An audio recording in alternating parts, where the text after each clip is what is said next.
Hello guys, कैसे हैं? आशा करते होंगे अच्छे होंगे। आज का जो चैप्टर है, आज व्याकरण पढ़ाएंगे। बहुत दिन के बाद आप लोग बोले हैं कि सर व्याकरण पढ़ाइए।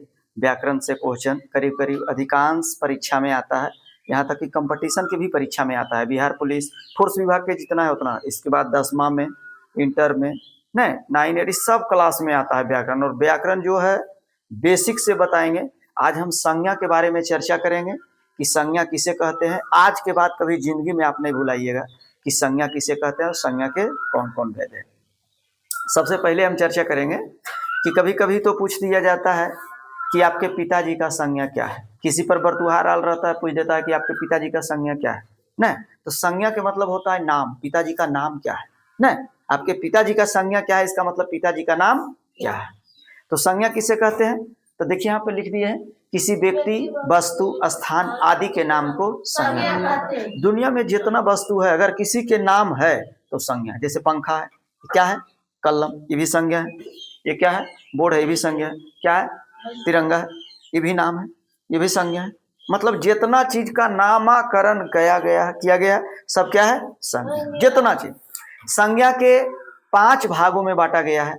पहला जातिवाचक संज्ञा, व्यक्तिवाचक संज्ञा, समूहवाचक संज्ञा, भाववाचक संज्ञा, द्रव्यवाचक संज्ञा। याद करने के लिए सबसे आसान तरीका क्या है? एक ही लाइन में याद करना है, जाति, व्यक्ति, समूह, भाव, द्रव्य। जाति, व्यक्ति, समूह, भाव, द्रव्य। बाकी सब में वाचक संज्ञा वाचक संज्ञा लगा दीजिए। अब कहिएगा कि जातिवाचक संज्ञा किसको कहते हैं? तो देखिए, जातिवाचक संज्ञा कहने का मतलब हुआ कि जिससे जाति भर का बोध हो उसको कहते हैं जातिवाचक संज्ञा। जैसे कहेंगे ए लड़की, खड़ा हो जाओ। अब लड़की कहने का मतलब है कि जितना दुनिया में लड़की है, चाहे जितना यहाँ पर बैठा हुआ है, सबका बोध हो गया। नहीं, तो पूरे जाति भर का बोध हो गया, उसको कहते हैं जातिवाचक संज्ञा। जैसे कह दिए इतना लड़का बैठा हुआ है, 60 को 70 को, बोल दिए ए लड़का खड़ा हो।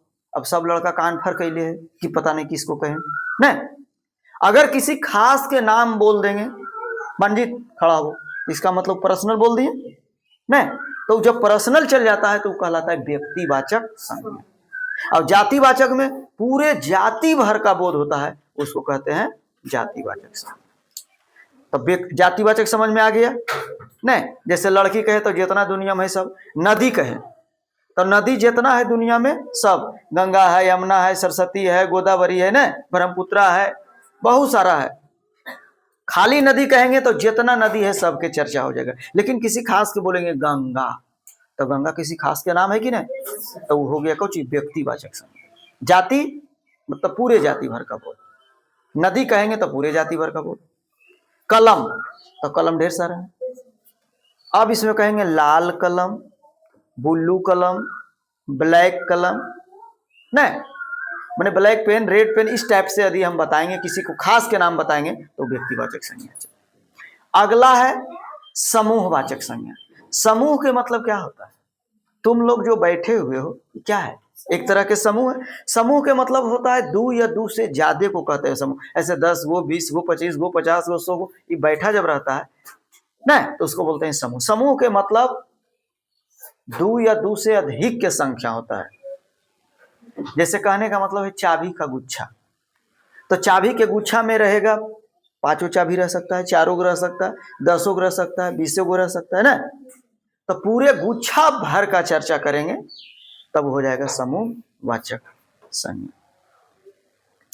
अब सेना, सेना के मतलब हुआ कि पूरे भीड़ रहता है, उसी को बोलते हैं, या भीड़ भी बोल सकते हैं, वो भी कोची कहलाता है समूहवाचक।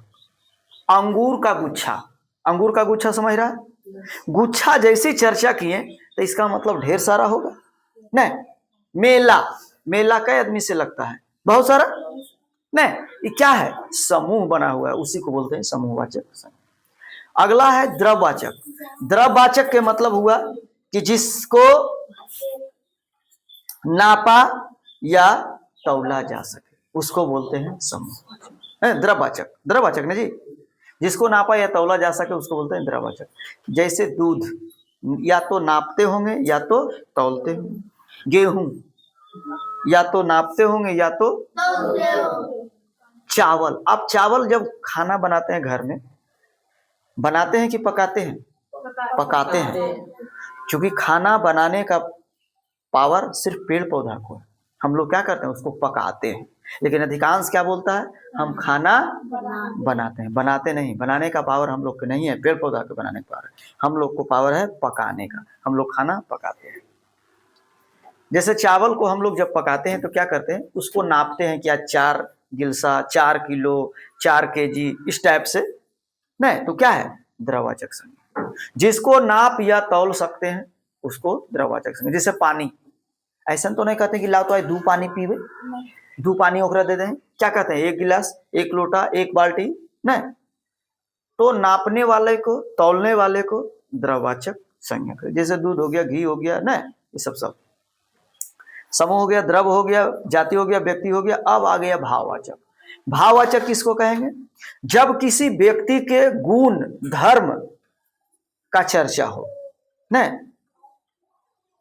भाववाचक संज्ञा जब किसी व्यक्ति, वस्तु, स्थान के गुण या धर्म का बोध हो, उसको कहते हैं भाववाचक संज्ञा। जैसे देखो, कभी कभी तुम लोग कहता है आदमी है, हीरा है, मतलब बहुत अच्छा आदमी है, उसमें अच्छाई है।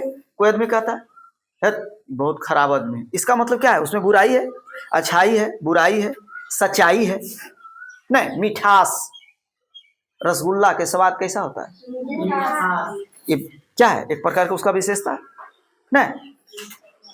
तो जिस किसी व्यक्ति के या वस्तु के गुण का, धर्म का बोध हो, उसको कहते हैं कौन वाचक संज्ञा, भाववाचक। तो हमने 5 भेद बताए संज्ञा के, और संज्ञा के 5 भेद की चर्चा किए, है ना, 5 भेद की चर्चा किए, और आपने गौर से सुना, देखा, इसके लिए बहुत बहुत धन्यवाद, अपना बहुमूल्य समय देने के लिए। चलिए, धन्यवाद।